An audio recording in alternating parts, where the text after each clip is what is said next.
Beredar video rekaman CCTV yang memperlihatkan pilot Sriwijaya Air SJ182 Kapten Afwan sedang berada di minimarket 2 hari sebelum pesawat Sriwijaya Air SJ182 jatuh di perairan Kepulauan Seribu pada Sabtu 9 Januari 2021.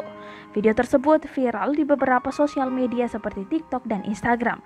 Diunggah oleh Gading Pangestu di akun TikTok pribadinya @gadingpangestu98. Dalam video tersebut terlihat Kapten Afwan yang menggunakan peci putih sedang membeli beberapa snack atau makanan ringan di minimarket. Banyak yang rindu Kapten Afwan. Ini beliau waktu di Padang pada tanggal 7 Januari 2021. Tulis Gading dalam video yang diunggahnya kemarin Senin 18 Januari 2021.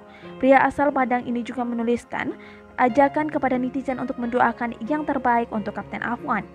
Video rekaman CCTV tersebut sudah ditonton sebanyak 2,5 juta kali dan telah disukai oleh 215.000 orang lebih.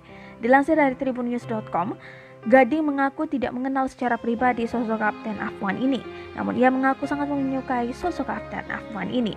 Rekaman CCTV tersebut didapatkan Gading dari temannya yang kebetulan adalah orang yang terekam di CCTV bersama Kapten Afwan di minimarket Bandara Internasional Minangkabau Padang pada Kamis 7 Januari 2021. Ketika mendengar kabar pesawat Sriwijaya Air SJ182 yang dikendarai Kapten Afwan dinyatakan jatuh di Pulau Laki, Kepulauan Seribu, Gading mengaku sangat sedih.